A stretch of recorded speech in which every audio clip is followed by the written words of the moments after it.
नमस्कार, आपके साथ मैं हूं विद्यानाथ झा। दोपहर की नंबर 1 डिबेट ब्रह्मास्त्र में आपका स्वागत है। मैं इस वक्त फाल्टा में मौजूद हूं और ये वही जगह है जहां पर कल हुए बवाल के बाद चुनाव आयोग ने एक रिपोर्ट पेश की और इस विधानसभा के चुनाव को रद्द कर दिया। दोबारा यहां पर 21 मई को वोटिंग होनी है और 24 मई को नतीजे आएंगे। लेकिन यहां पर जो कुछ हुआ उसने पूरे देश को चौंका कर रख दिया, क्योंकि पश्चिम बंगाल में वोटिंग के बाद, 2 चरणों की वोटिंग के बाद यहां पर धमकी का जहर घोला जा रहा है। यहां की आबो हवा में धमकी का जहर घोलकर लोगों को डराया और धमकाया जा रहा है। कोशिश ये हो रही है कि अगर चुनाव नहीं जीते तो फिर आपका हश्र क्या होगा, ये बताने की कोशिश की जा रही है। आरोप टीएमसी पर है और टीएमसी के जो फाल्टा के उम्मीदवार हैं उन पर है कि उनके लोगों ने और टीएमसी के लोगों ने लोगों को घरों में घुसकर धमकाया कि अगर चुनाव हार जाएंगे तो फिर यहां पर खून की नदियां बहाएंगे। ये तमाम आरोप लगाए जा रहे हैं। लेकिन सबसे बड़ी बात यह है कि 2 चरणों की वोटिंग हो चुकी है, अब कल नतीजे आने हैं। उससे पहले इस तरह की धमकियां, इस तरह का बवाल, इस तरह का शोर पश्चिम बंगाल में क्यों सुनाई दे रहा है? और आग में घी डालने का काम किया है निर्दलीय सांसद पप्पू यादव ने, जिन्होंने कहा है कि चुनाव आयोग को फांसी पर लटका देना चाहिए। ये तमाम ऐसी बातें हैं जो पूरे देश को चौंका रही हैं। पश्चिम बंगाल का जो चुनावी इतिहास रहा है वो रक्त रंजित इतिहास रहा है, लेकिन इस बार चुनाव आयोग ने खून खराबे से दूर इस चुनाव को पूरी तरीके से कंडक्ट कराया और इस चुनाव में वोटिंग प्रतिशत को देखकर लोग चौंक गए कि 93% वोटिंग पश्चिम बंगाल में हुई है। और बीजेपी का कहना यह है कि निर्भय होकर, भयमुक्त होकर लोगों ने अपने घर से निकलकर वोट किया है, इसलिए वोटिंग प्रतिशत इतना ज्यादा दिखाई दे रहा है। कल नतीजे आएंगे, लेकिन उससे पहले सियासी संग्राम अभी भी पश्चिम बंगाल में छिड़ा हुआ है। आज इसी मुद्दे पर डिबेट करेंगे, लेकिन सबसे पहले आपको एक रिपोर्ट दिखाते हैं।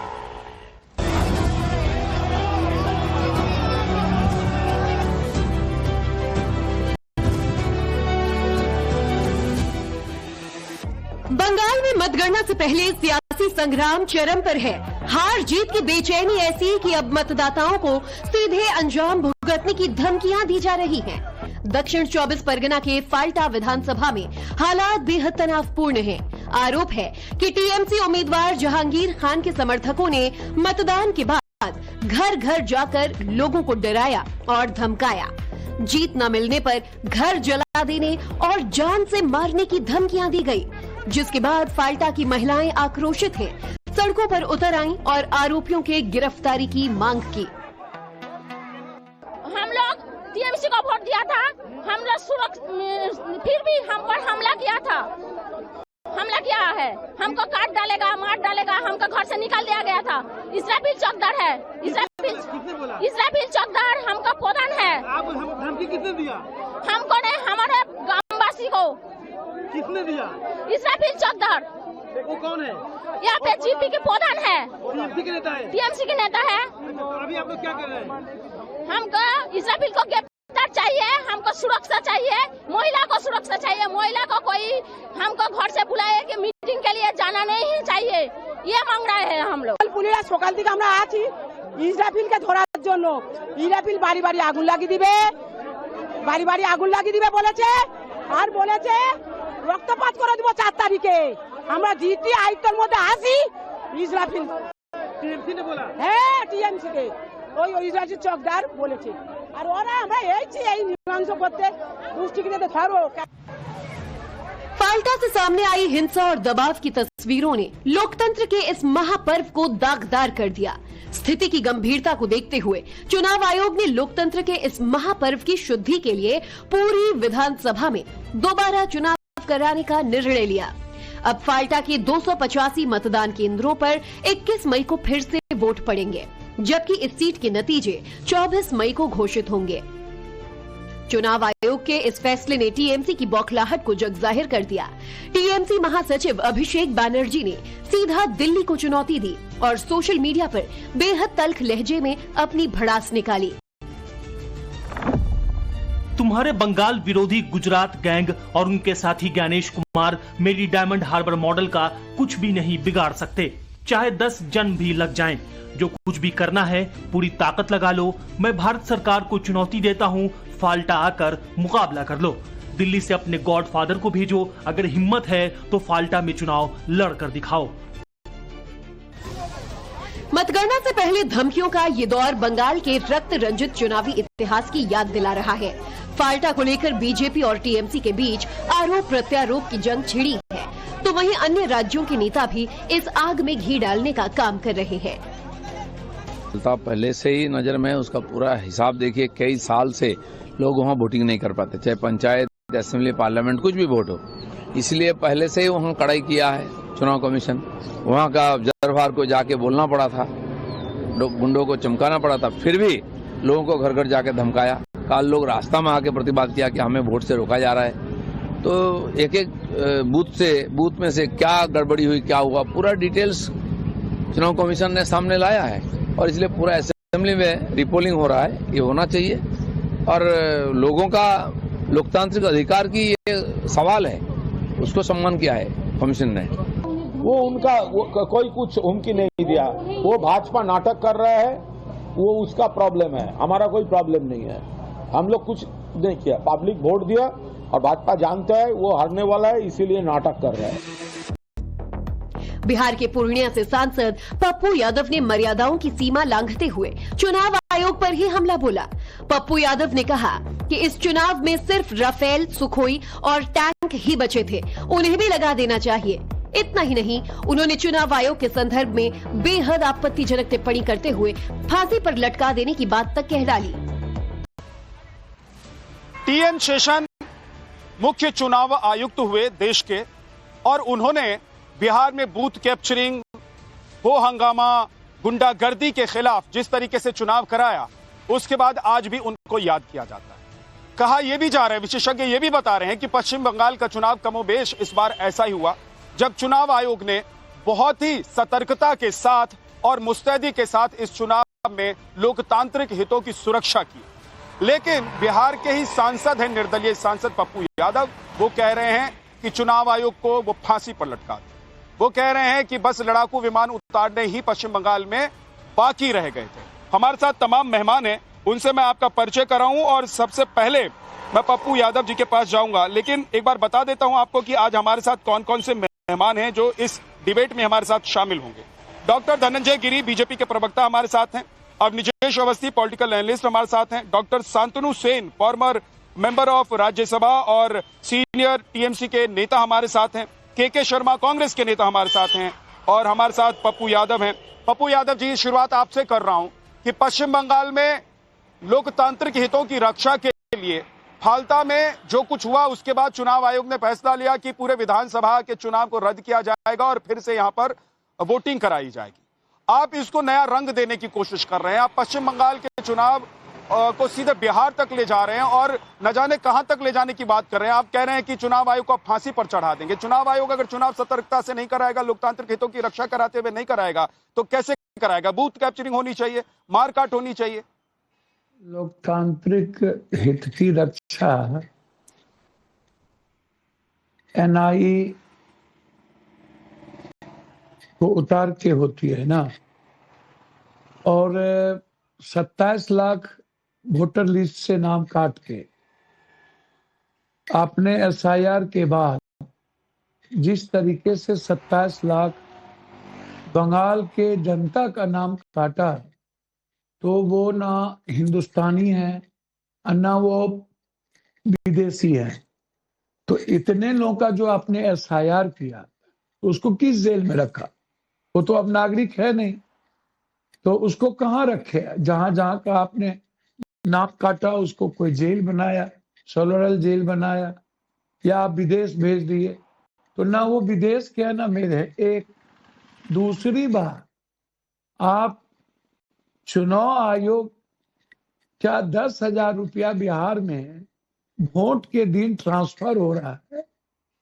आप बिहार में आपको चुनाव आयोग और चुनाव की प्रक्रिया समझ में नहीं आई कि क्या हुआ? आपको झारखंड में आप क्या कर रहे थे, आप वहां प्रक्रिया नहीं आई। आप बंगाल में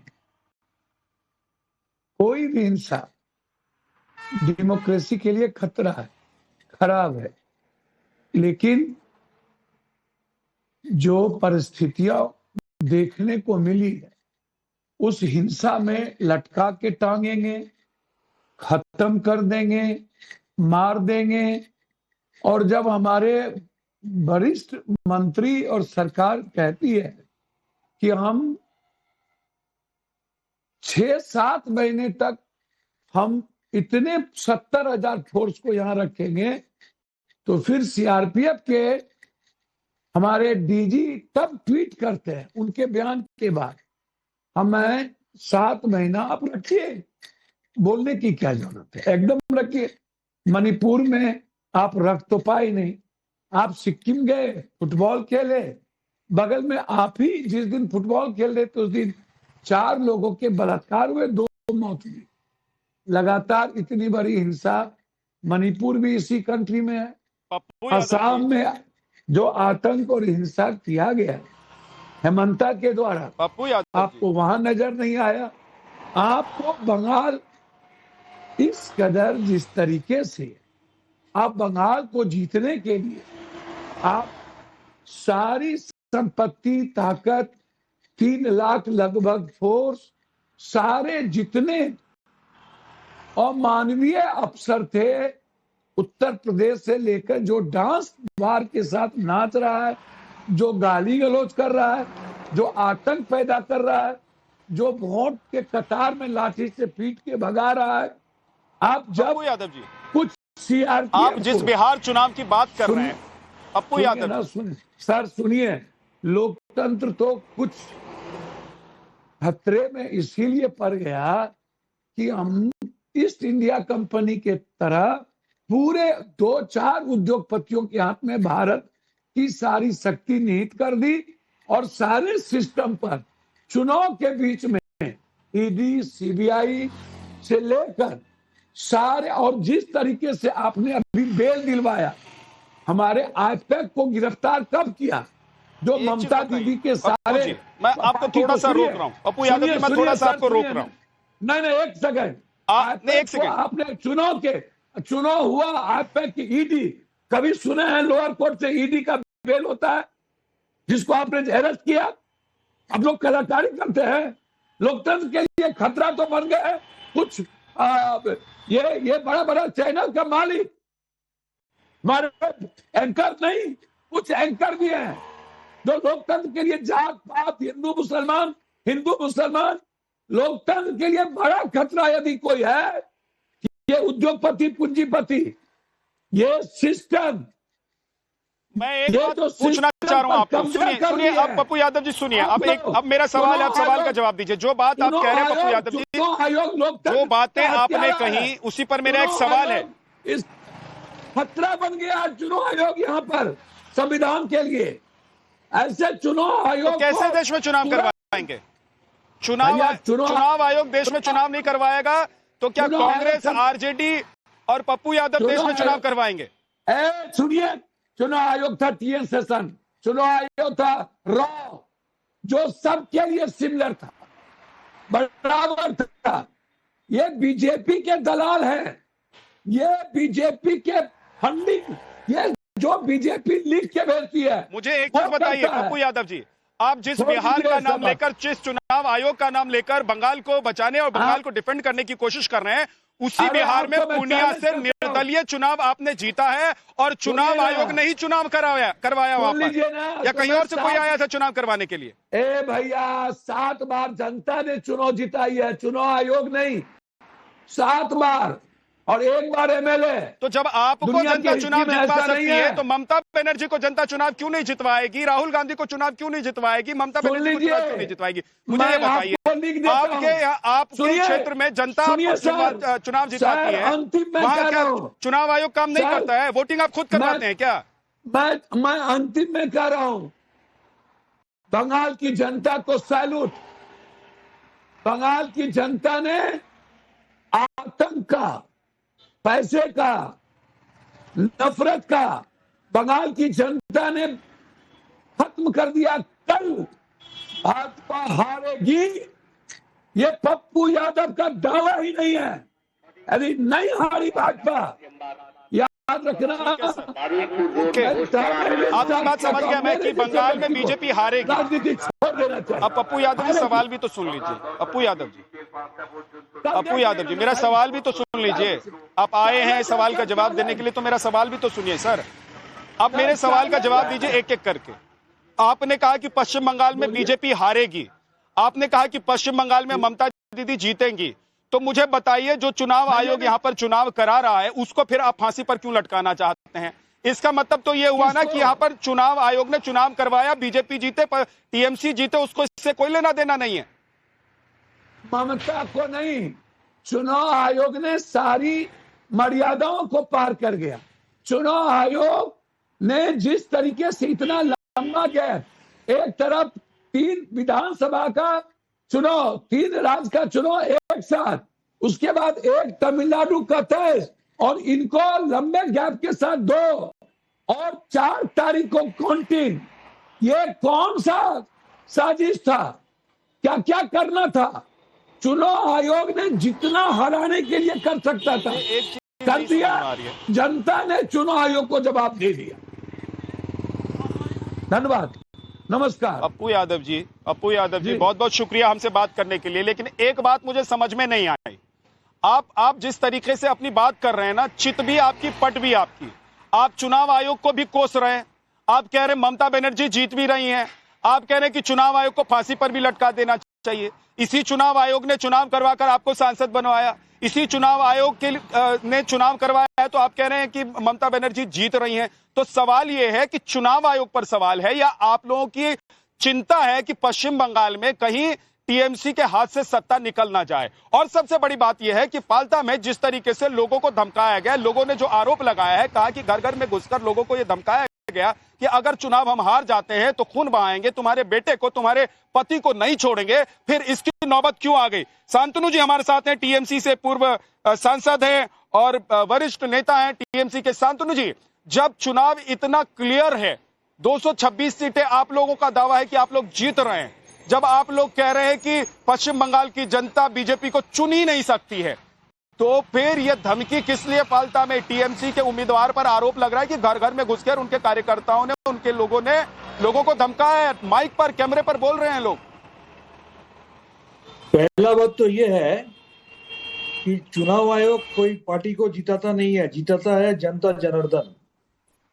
दूसरा बात ये आपको मानना पड़ेगा, आप पप्पू यादव को जिस तरीके से बात कर रहे थे, आपको भी थोड़ा इम्पार्शियल होना चाहिए। ये चुनाव आयोग है कौन?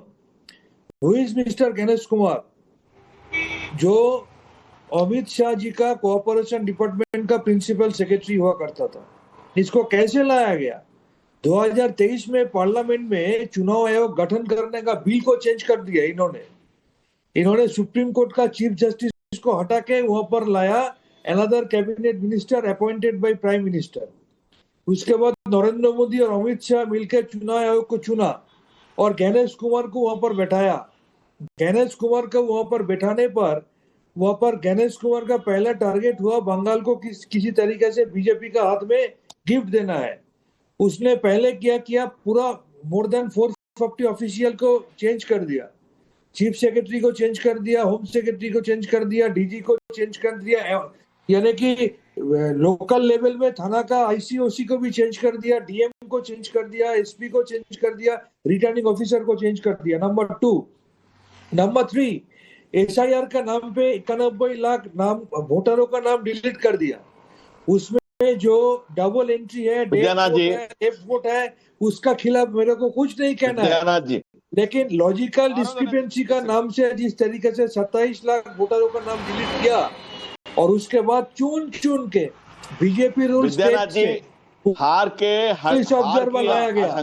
मेरे को बोलने दीजिएगा, नहीं तो धनंजय जी एक सेकंड उनको कंप्लीट करने दीजिए। बोलने नहीं देंगे, अगर मेरे को बोलने नहीं देंगे तो उनका टाइम में भी हम बोलने नहीं देंगे। ये तो आपकी यहाँ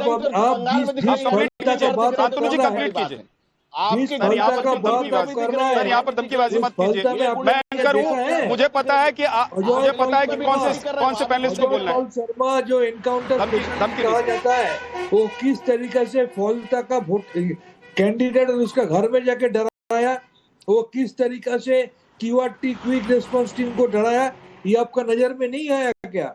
अभी इसके बावजूद जब इसको पता है कि बंगाल का 2 लाख करोड़ रुपया रोकने का बाद बंगाल का वोटरों का नाम डिलीट करने का बाद, इसके बावजूद भी 2 चरण में बुरी तरह हार गया। अभी ये हिंसा का बात कर रहा है। जो पॉलिटिकल पार्टी आम आदमी का ब्लेसिंग से जीत के बैठे हुए हैं, उसका रिफ्लेक्शन होना बाकी है। उसको फिजिकल असॉल्ट का रास्ते में जाने का जरूरत नहीं पड़ता है। ये बीजेपी का कल्चर है, वो ऐसा करता है। शांतनु जी, मेरे सवाल का जवाब आपने नहीं दिया। आपने पूरी बात अपनी कह दी, मेरे सवाल का जवाब नहीं दिया कि जब आप लोग 226 सीट जीत रहे हैं तो लोगों को घरों में घुस कर, वो भी वोटिंग के बाद, धमकाया क्यों जा रहा है कि अगर 4 तारीख को नहीं जीते तो खून बहाएंगे? तृणमूल कांग्रेस डराता नहीं है, ये कॉन्ट्रैक्टेड स्टोरी है। जो लाखों वोटों से जीतने वाला कैंडिडेट है, वाला क्यों डराएगा? वो क्यों डराएगा? ये बीजेपी का एक प्लॉय है। बीजेपी हार के बैठे हुए हैं बोल के ऐसे स्टोरी क्रिएट कर रहा है। तृणमूल कांग्रेस को जिस तरीके से रोकने का कोशिश किया, starting from prime minister, home minister से लेकर सेंट्रल फोर्स को, कैमरे पर बोल रहे हैं, जिन लोगों को धमकी दी गई है वो लोग कैमरे पर बोल रहे हैं कि टीएमसी के नेता, टीएमसी के लोग, सेंट्रल फोर्स को यूज किया गया और वो वहाँ के स्थानीय लोग हैं, वो सुरक्षा की मांग कर रहे हैं। टीएमसी वोटरों को मारा है, वो सुरक्षा की मांग कर रहे हैं। वो कह रहे हैं कि हमको प्रोटेक्शन दिया जाए। आप देखा है, और फोर्स को वहां पर तैनात करना पड़ा है। अब सोचिए कि पश्चिम बंगाल में वोटिंग के बाद सिक्योरिटी इतना बड़ा कंसर्न है, इलेक्शन कमीशन का, और आप लोग कह रहे हैं शांतनु जी कि यहाँ पर सब कुछ बढ़िया है, बीजेपी आकर यहाँ पर चुनाव को लेना पड़ेगा, चुनाव में खेला करने की कोशिश कर रही है।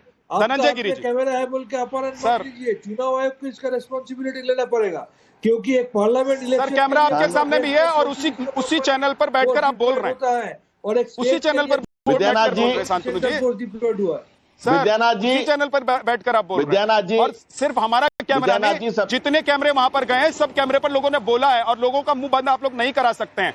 धनंजय गिरी जी बोलिए। कैरेक्टर आपने देखा है क्या? विद्यानाथ जी, आप अभी कह रहे थे टीएमसी के प्रवक्ता कि भाजपा का कल्चर है। हाँ, भाजपा कल्चरल है, भाजपा का कल्चर है, लेकिन तुम्हारे कल्चर में तो सिर्फ कल्चर है, वो गिद्ध है जो रोज रोज के खा रहे हैं लोकतंत्र को, जो लोकतंत्र को लहूलुहान किए जा रहे हैं। तुम्हारे कल्चर से जो वंचर निकल रहे हैं वो लोकतंत्र को लहूलुहान कर रहे हैं, खून खराबा कर रहे हैं, लोकतंत्र का खून पी रहे हैं तुम्हारे वंचर, तुम्हारे गिद्ध।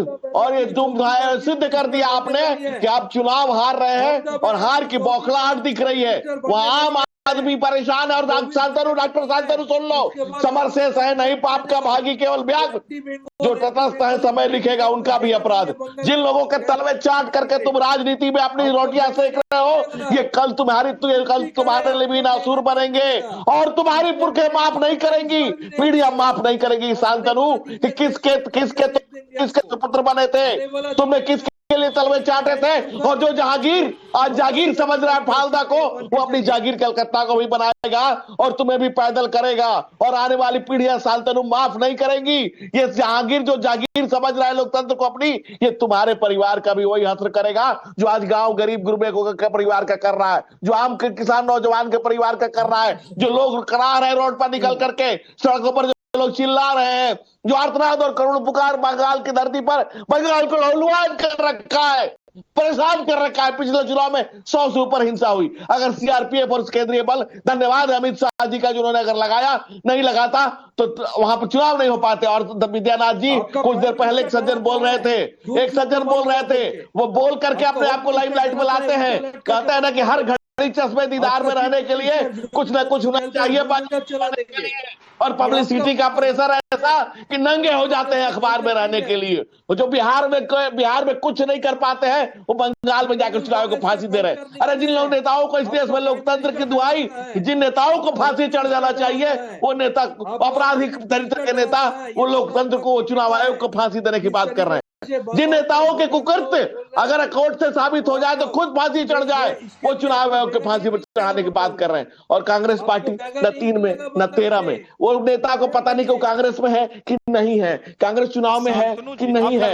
ये लोकतंत्र का काला अध्याय आदरणीय नरेंद्र मोदी के नेतृत्व में बंगाल की जनता जो हमें आशीर्वाद दे रही है, उसका प्रतिफल है कि आज हम जिस मंडेट से चुनाव जीत रहे हैं और ऐसे कल्चर से वल्चर को निकाल कर फेंका जाएंगे और बंगाल की जनता के आशीर्वाद से मां काली कलकत्ते वाली बंगाल में कमल खिलाने वाली है, समृद्धि आने वाली है बंगाल की। और ये तो ताली बजाने थोड़ी देर के लिए जो लोग जो सिग्नल पर ताली बजाने वाले की आदत लगी हुई है, जो सिग्नल पर ताली बजाने की आदत है, वो चैनल में बुलाएगा तो भी ताली बजाएंगे। कांग्रेस के पास हम ताली बजाने के अलावा और कोई काम बचा नहीं है, क्योंकि छह तो इनको बिहार में आया है, 6 बिहार में आया है, 9 लालू के परिवार में बाल बच्चे हैं, जितना लालू परिवार के बाल बच्चे उससे कम विधायक बिहार में इनके बच्चे हैं, और बंगाल में तो भी नहीं बचेगा। तो इस सिग्नल पर ताली बजाने के अलावा और कोई काम अभी आपके चैनल में बैठकर स्टूडियो में बजा रहे हैं, थोड़ी देर बाद कांग्रेस के नेता सिग्नल पर ताली बजाएंगे, कुछ दिनों के बाद यही स्थिति रह जाएगी। बस जुबान पे लगाम लगा लो भैया, नहीं तो जुबान पान जी स्टूडियो में जा रहे हैं, जुबान पे प्रैक्टिस काम आएगी। अरे भाई जुबान पे स्टूडियो में ताली बजा रहे हैं, फिल्म में आजकल काम मिल गया है क्या? काम आएगी, प्रैक्टिस जारी रखिए, 100 सोनार की, रखो भैया, प्रैक्टिस जारी रखो, और सिग्नल पे बजाने का काम आएगा। अच्छे ताली बजाना ठीक हो, राहुल गांधी के नेतृत्व में अगर ताली बजाने का प्रैक्टिस ठीक हो गया तो सिग्नल पे कुछ कमाई भी हो जाएगी। कांग्रेस के पास तो कुछ बचा नहीं है। जो डायलॉग है, ये जो भाषण है ना, ये जो पूजा पाठ कराते हो ना, उसमें जो भाषण नहीं है, पढ़ते हो, भारत के जनता के लिए मिट्टी को तैयार है, धरती के लिए की माटी तक भूमि हर गांव है, हर भारत देवी की प्रतिमा बच्चा राम है, इस मिट्टी के लिए मिट्टी का वादा रखते हैं, जान देने का जज्बात रखते हैं। 370 हटाने वाले हम, राम मंदिर बनाने वाले हम, बंगाल से कोड़ को हटाने वाले हम, इस देश की जनता के आशीर्वाद से इस जर्रे के लिए मर मिटने को तैयार है। प्लीज दोनों लोग रुक जाइए, धनंजय गिरी जी और के शर्मा जी दोनों लोग, के शर्मा जी, धनंजय गिरी जी रुक जाइए। 14 साल में के शर्मा जी, अरे 70 साल के बाद भी आप लोग फल है। आप लोग 2014 के बाद से, एक सेकंड सुन लीजिए सवाल, के शर्मा सुनिए, मैं स्टूडियो में नहीं हूं, बाहर हूं, इसलिए आप लोग एक दूसरे के साथ लड़ रहे हैं, झगड़ रहे हैं, मुझे आप लोग दिखाई नहीं दे रहे। मैं यहां से सवाल पूछ रहा हूं, उस सवाल का जवाब दीजिए आप। मैं कह रहा हूं 2014 के बाद आप लोग सर, माथा, छाती सब पीट रहे थे कि भाई लोकतांत्रिक हितों की रक्षा होते हुए चुनाव हो, चुनाव आयोग अपना काम ठीक से करे, सुरक्षा की व्यवस्था पूर्णतः हो। पश्चिम बंगाल में अगर चुनाव आयोग सिर्फ मूक दर्शक बनकर नहीं बल्कि पूरी सतर्कता और सुरक्षा के साथ चुनाव करवा रहा है, चुनाव आयोग को अगर लग रहा है किसी सीट पर टेम्परिंग हुई है, कैप्चरिंग हुई है, गड़बड़ी हुई है, वहां पर अगर चुनाव को कैंसिल कर दिया गया है, तो फिर आप लोगों की दिक्कत क्या है? ये वही सीट है ना फालदा, जहां पर ईवीएम पर टेप लगा हुआ मिला था। सुनिए, ईवीएम पे जो आप टेप की बात कर रहा है, मणिपुर में जब वहां की जो नंगा नाच चल रहा था तो आपने कभी वहां पे मणिपुर की बात नहीं बढ़ाया, और वहां पे फालदा की करेंगे, मणिपुर चले जाएंगे। ये देखिए मणिपुर में, शर्मा जी मुझे एक चीज बताइए, बात बंगाल की कर रहा हूँ, आप धनंजय मणिपुर जा रहे हैं, मणिपुर की बात अगर हमने नहीं दिखाया मणिपुर को तो आपने क्या, आपके पास क्या महाभारत के संजय की दृष्टि है कि मणिपुर को दिल्ली में बैठकर देख रहे थे? आप जिस तरह से वहां मुद्दे पर जनता में मणिपुर रही है ना, चुनाव आयोग की, अरे धनंजय भाई चुप रहिए ना, कितना अरे भाई बंगाल काम करते हैं भाई, चुप रहो भाई, बंगाल में आपका कुछ नहीं, 5 मिनट बोले, बंगाल से मेरा लेना देना है नहीं, बंगाल पर रहिए, बंगाल पर चलिए, बताएंगे ना। धनंजय गिरी जी चुप हो जाइए, रुक जाइए धनंजय गिरी जी, पप्पू धनंजय गिरी जी रुक जाइए, के शर्मा बंगाल पर रहिए, मुद्दे पर रहिए, फांसी की सजा देनी चाहिए, लेकिन मैं नहीं कहता हूं चुनाव आयोग को कि सोच को, उसकी बायसनेस को, उसको फांसी देना चाहिए। मैं उस बातों का समर्थन नहीं करता जो उन्होंने बताया कि चुनाव आयोग को फांसी, बट उनकी सोच गंदी, टीएन सेशन जैसा निष्पक्ष चुनाव आज तक देश में किसी चुनाव आयोग ने नहीं किया। जो बिदरनाथ जी आप जो बात किए, देश उसको सैल्यूट करता है। ये होता है चुनाव आयोग, किसी पार्टी पक्ष का नहीं होकर निष्पक्ष होकर चुनाव करना। ये क्या बोलेंगे? के शर्मा जी, मुझे लग रहा है आपकी उम्र भी उस वक्त कम रही होगी, क्या दिक्कत होगी? सुनिए सुनिए सुनिए सुनिए सुनिए, मैं तो बिहारी हूँ, बिहार से आता हूँ, युद्ध पोत लाना, मैं बिहारी हूँ, बिहार से आता हूँ, सीतामढ़ी जिले से आता हूँ, इसीलिए मैं बिहार की राजनीति को बिहार के समीकरण को, बिहार के भौगोलिक स्थिति को, सामाजिक वहां की जो व्यवस्था है, सबको बहुत अच्छे से समझता हूँ। सबको पता है। टीएन शेषन ने जब चुनाव कराया था बिहार में, जिसका उदाहरण आज आप भी और मैं भी देते हैं, उससे पहले यही पप्पू यादव और इन्हीं की परिपाटी थी वहां पर जो चलती थी, और वहां पर बूथ कैप्चरिंग होती थी, बूथ के बूथ लूट लिए जाते थे, लोगों को घरों से नहीं निकलने दिया जाता था वोट डालने के लिए, लोगों के वोट डाल दिए जाते थे, हथियार के दम पर वहां पर चुनाव कराया जाता था। और आज अगर पश्चिम बंगाल में, मुझे एक सवाल का जवाब दे दीजिए के शर्मा, मैं एक सवाल का जवाब आपसे चाहता हूं। देखिए, आपकी सबसे पुरानी पार्टी है इस देश में, सबसे ज्यादा वक्त, के शर्मा मेरे सवाल सुनिए, जीता गया है के शर्मा मेरे सवाल सुनिए, बिहार को पैसे बांट के जीता गया है। के शर्मा मेरे सवाल तो सुनिए, चुनाव आयोग ने मेरा सवाल सुनेंगे आप कि नहीं सुनेंगे? उनको संज्ञान नहीं लेना चाहिए। मेरा सवाल आप सुनेंगे कि नहीं सुनेंगे? मैं दूसरे मेहमान पर चला जाऊं, मैं दूसरे मेहमान पर चला जाऊं। के शर्मा जी, आप सवाल नहीं सुनेंगे? सवाल पूछिए। सवाल मेरा सवाल यह है, आप इस देश की सबसे पुरानी पार्टी हैं, सबसे ज्यादा वक्त तक इस देश में राज करने वाले, चाहे विधानसभा में हो चाहे लोकसभा में हो, आप लोगों ने सबसे ज्यादा वक्त तक इस देश पर राज किया है। अब आप लोगों को लग रहा है जब ईवीएम से वोटिंग हो रही है, सबसे ज्यादा सुरक्षा व्यवस्था की तैनाती की गई है, जब चुनाव आयोग पूरी सतर्कता के साथ अगर एक भी जगह कहीं गड़बड़ी हुई है तो वहां रीपोलिंग करवा रही है, तो अब आप लोगों को लग रहा है कि नहीं, चुनाव आयोग बीजेपी के साथ मिला हुआ है, आप लोगों को लग रहा है कि चुनाव आयोग बिका हुआ है, आप लोगों को लग रहा है कि सारी एजेंसियां बिकी हुई हैं। आप लोगों को तब क्यों नहीं लग रहा था जब पश्चिम बंगाल में यहां पर केंद्र की आई हुई एजेंसियों को बंधक बना लिया गया था? सर, सब विदलनाथ सर, देखिए, सबसे बड़ी बात है कि जब देश में जब चुनाव हो रहा था तो दो तरह से मैनिपुलेशन होता है चुनाव में। एक तो चुनाव के दिन जो गुंडागर्दी और से बूथ लूटा जाता है, और दूसरा जो होता है चुनाव से पहले गुंडागर्दी, जो 27 लाख वोटरों को एसआईआर के द्वारा जो छाटा गया, ये सबसे बड़ा। हमारे नेता राहुल गांधी जी बिहार चुनाव में भी एसआईआर को मुद्दे को उन्होंने बहुत जम से उठाया, और वहां का रिजल्ट आपने देख लिया, 10,000 और एसआईआर दोनों काम आया। बंगाल में भी यही चीज हो रहा है। बिहार घूमे, अरे धनंजय भाई, कितना बोलते हैं भाई, रात में सपना में भी भाई करते हैं क्या? सपना में भी पूजा पाठ कराते हैं। राहुल गांधी पूरा बिहार घूमे, एक आदमी खोजने के लिए जिसका जिनवीन और नाम कटाऊं, एक आदमी नहीं मिला। और फिर चुनाव आयोग की जो एसआईआर प्रक्रिया, करो भाई साहब, क्या 10,000 रुपया बांट के चुनाव जीत रहे हो? 8,000 रुपया तुम ऐसे वहां बांट रहे हो। दिल्ली में जिस फ्री बीज की के शर्मा और धनंजय गिरी जी दोनों लोग रुक जाइए, सर रुक जाइए प्लीज, एक सेकंड।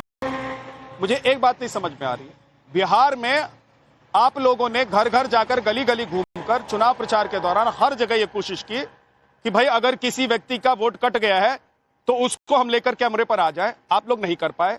पश्चिम बंगाल में फालदा में कल हमने देखा है शाम को, देर रात को, जिन लोगों को धमकाया गया वो अपने घर से बाहर आकर कह रहे हैं कि हमको सुरक्षा दे दो, वो कह रहे हैं कि हमको धमकाया जा रहा है, कहा जा रहा है कि खून बहा देंगे। लेकिन इसी फालदा में कोई ये कहने के लिए नहीं आया कि मैं वोट डालने जाना चाहता था या जाना चाहती थी लेकिन मुझे वोट नहीं डालने दिया गया। कोई ये कहने के लिए नहीं आया कि मैं यहाँ का वोटर हूँ लेकिन मेरा वोट कट गया है। अमजेश अवस्थी जी, ये सब लोग जो चुनाव पर बात करते हैं, जो कह रहे हैं कि भाई सही तरीके से चुनाव होना चाहिए, जो कह रहे हैं कि हमको धमकी मिल रही है, वो सब बीजेपी के हो जाते हैं। ये चुनाव आयोग, जिस चुनाव आयोग की वजह, चुनाव आयोग के चुनाव कराने की वजह से राहुल गांधी सांसद बनते हैं, प्रियंका गांधी सांसद बनती हैं, पप्पू यादव सांसद बनते हैं, ममता बनर्जी 3 बार बंगाल में चुनाव जीत कर आती हैं, उस चुनाव आयोग को ये लोग फांसी पर लटका देना चाहते हैं। विजयनाथ जी, देखिए, पप्पू यादव की बात का तो कोई जवाब है नहीं मेरे पास, ठीक है ना। ऐसी बातों पर जवाब देना शुरू कर दिया तो पता नहीं कहां तक जाएगी। पहली बात यह है कि पश्चिम बंगाल के बारे में कांग्रेस की राय मैं उसको मानता हूं जो अधीर रंजन चौधरी कहते हैं। वो पश्चिम बंगाल कांग्रेस के अध्यक्ष रहे, लोकसभा में कांग्रेस के नेता रहे, पश्चिम बंगाल में इस समय वो एक विधानसभा का चुनाव लड़ रहे हैं। उनका जो वक्तव्य है उसको मैं कांग्रेस, पश्चिम बंगाल के संदर्भ में कांग्रेस का आधिकारिक वक्तव्य मानता हूं। और उन्होंने चुनाव आयोग के बारे में कहा है कि बहुत बढ़िया चुनाव करवाया है, बिल्कुल सही चुनाव करवाया है। कांग्रेस की आधिकारिक राय वो है जो पश्चिम बंगाल का नेता है कांग्रेस का। बाकी बाहर बैठ करके जो मर्जी कह ले, या तो फिर आप 2 बैठाएं, एक पश्चिम बंगाल से बैठाएं, एक बाहर के बैठाएं, तो मालूम चले कांग्रेस में क्या अंतर विरोध है। एक वहां की भाषा बोलता है कि यहाँ की भाषा बोलता है, तो क्या रहेगी कांग्रेस पार्टी। पहली बात। दूसरी बात, मुझे शांतनु सेन जी से उम्मीद नहीं थी। शांतनु सेन जी डॉक्टर हैं, अभी भी डॉक्टर हैं, और मतलब मैं सम्मान करता हूं उनका बहुत ज्यादा। शांतनु जी, एक बात बताइए कि आप जिस चुनाव आयोग के बारे में कह रहे हैं कि, और जो बाकी लोग कह रहे हैं रफाल ले आओ ये ले आओ, अगर लोगों के मन में भय होता तो 92-93% लोग निकल के आते। आपको इस बात का खुशी नहीं मनानी चाहिए कि पश्चिम बंगाल में भैया विद्यानाथ जी इनका ऑडियो बंद कराओ चुनाव में 27 लाख जो वोटर खर्च गए उसके 11% ये बीच में बोलते हैं। विद्यानाथ जी, मैं तो ऐसे बहस करता नहीं हूं ना, मैं तो ऐसे बहस करता नहीं हूं। मैं ये इस तरीके की बहस नहीं चलती है आजकल। अब बहस का रुख बदल चुका है, लोग सुनना चाहते हैं एक व्यक्ति हुए, इनको सुना अब सुनना। तो शांतनु जी, आप एक बात बताइए, या जो भी लोग कह रहे हैं उनसे एक बात बताइए कि अगर 92-93% 100 में से 92-93% लोगों ने घर से निकल करके मतदान केंद्र तक जाकर के अपना मत प्रकट किया है, तो ये चुनाव आयोग की सफलता है या असफलता है? इससे पहले जो होता था हाल उसका भी मालूम है, इसमें कोई दबी छुपी बात नहीं है। हाई कोर्ट से लेकर के सुप्रीम कोर्ट तक की जो टिप्पणियां रही हैं, और न भी रही होती तो भी खबरों में, अखबार में जिस तरीके से वहां पे हिंसा होती थी, वो पश्चिम बंगाल की जनता ने वो देखी है कि पोस्ट पोल चुनाव से पहले, चुनाव के बाद, चुनाव नतीजों के बाद जो हिंसा होती थी। अगर आज वहां पर लोग निकले तो ये लोकतंत्र की सफलता है कि नहीं? कोई और तो नहीं आ गए ना वोट डालने, वोट तो पड़े हैं ना। अगर वहां पर इतनी संख्या के बाद अगर वोट पड़े तो इसका मतलब लोग डरे नहीं है, लोगों के मन से भय निकल गया है। उन सुरक्षा बलों को देख करके, उनकी उपस्थिति देख करके आम आदमी के मन में, इस भारतीय लोकतंत्र में, उस आम मतदाता के मन में वो विश्वास और भय मुक्त वातावरण पैदा हुआ है, जिसके कारण वो घर से बाहर निकल करके वोट डाला है। तो पहली बात तो ये, इस बात के लिए चुनाव आयोग को बहुत ज्यादा इस बात के लिए धन्यवाद दिया जाना चाहिए कि लोगों को मत देने का हक। कि कल मेरी एक विशेषज्ञ से बात हो रही थी कोलकाता में, मैं उसको कोट करना चाहता हूं, मैं उनका नाम नहीं लूंगा लेकिन उसको कोट करना चाहता हूं। यहाँ पर देखिए, भय की राजनीति और भय भीत करके यहाँ पर चुनाव जीतने का आरोप लगता रहा है। पश्चिम बंगाल में लेफ्ट की सरकार हो, उसके बाद टीएमसी की सरकार आई, अब एक बार फिर से चुनाव हो चुके हैं। और उनका यह कहना था कि यहाँ पर जो मुस्लिम समुदाय को लेकर एक धारणा है कि मुस्लिम समुदाय के लोग ये चाहते हैं कि पश्चिम बंगाल में ममता बनर्जी रहें, वो मुख्यमंत्री बने, ये तो सत्य है। लेकिन एक बड़ी बात यह भी है कि जो यहाँ का भारत का रहने वाला मुसलमान है, वो ये नहीं चाहता है कि पश्चिम बंगाल से आए हुए, बांग्लादेश से आए हुए जो मुसलमान यहाँ पर आकर बस गए, जिन्होंने उनकी रोजी रोटी पर कब्जा कर लिया, जिन्होंने उनके वोट को कब्जा कर लिया, जिनकी वजह से कोई पार्टी ये सोचने लग गई कि हमारा ये वोट बैंक है और हम चुनाव जीतते रहेंगे, वो मुसलमान भी, मुस्लिम समुदाय के लोग नहीं चाहते हैं कि ऐसे लोगों का नाम इस एसआईआर में बचता। वो लोग इस बात से खुश हैं, इसीलिए राजनीतिक पार्टी और नेताओं की परेशानी बढ़ी हुई है। बहुत बहुत शुक्रिया आप सभी मेहमानों का हमारे साथ जुड़ने के लिए। आज ब्रह्मास्त्र में इतना ही, एक छोटा सा ब्रेक, फौरन लौटेंगे कुछ और खबरों के साथ। आप देखते रहिए नवभारत।